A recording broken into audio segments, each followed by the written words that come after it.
વડોદરામાં આવેલા સાવલીના ધારાસભ્ય કેતન ઈમાનદારે વધુ એકવાર મુખ્યમંત્રીને સંબોધીને પત્ર લખીને સહકારી ક્ષેત્રમાં ગરમાવો લાવી દીધો છે। વિવિધ પદાર્થો સહકારી મંડળી, દૂધ ઉત્પાદક સહકારી મંડળી, ડેસર તાલુકાના વિવિધ દૂધ મંડળીઓ પ્રમુખ, મંત્રી, સુપરવાઇઝર, અન્ય સામે ખોટા સભાસદો ઊભા કરી તેમજ સભાસદોના નામે ખોટી રીતે લાખો રૂપિયા ઉપાડી આચરેલા કૌભાંડનો લેખિત આક્ષેપ કર્યો છે।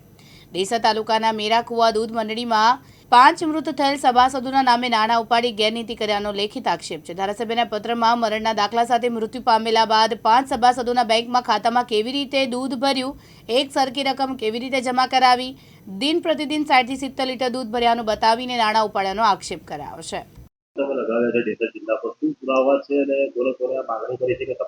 આજે મારા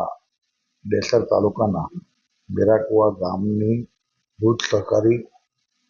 ઉત્પાદક સહકારી મંડળીમાં જે ગ્રામજનો દ્વારા મારી પાસે જે રજૂઆત આવી અને એ રજૂઆત પણ એક સ્ફોટક આપણે કહીએ કે ભાઈ એને મેં જોયું, સાંભળ્યું અને જે એવિડન્સ મારી પાસે આવ્યા કે ભાઈ ઘણા વર્ષોથી જે સભાસદ જેના નામે દૂધ ભરાય છે,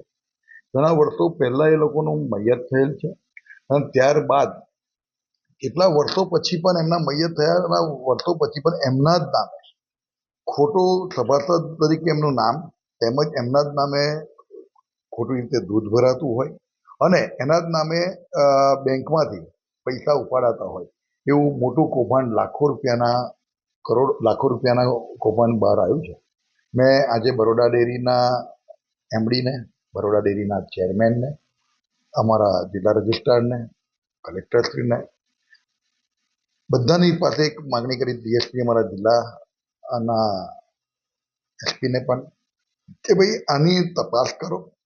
અને તપાસની અંદર અમે પણ જે એવિડન્સ આપ્યા છે એને પણ ચકાસો અને ખાસ કરીને જો એક જ મંડળીની અંદર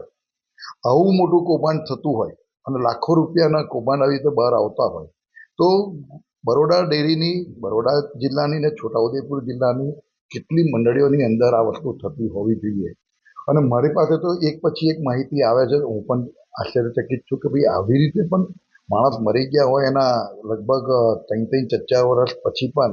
જો એના નામે પૈસા ઉપાડાતા હોય, એના નામે દૂધ ભરાતું હોય, આ તો બહુ મોટો ગંભીર બાબત કહેવાય। મેં આજે અહીંયા લેખિતમાં રજૂઆત કરી છે અને રજૂઆત કરીને કહ્યું છે કે તપાસ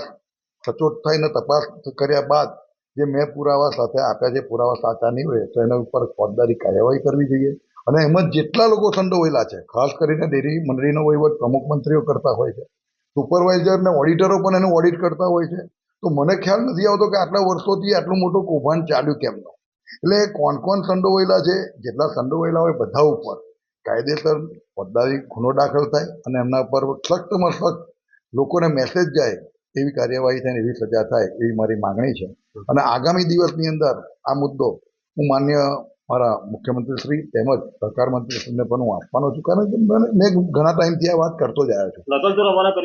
રવાના કરી જ છે અને બીજા મને રૂબરૂ પણ મળવાનો છે અને હું ઘણા ટાઈમથી આ વસ્તુ કરતો જ કહેતો આવ્યો છું કે ભાઈ આ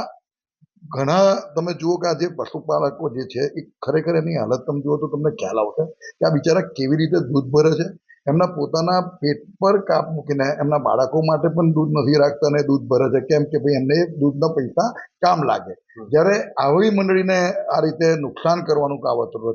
રચવાવાળા એ ખરેખર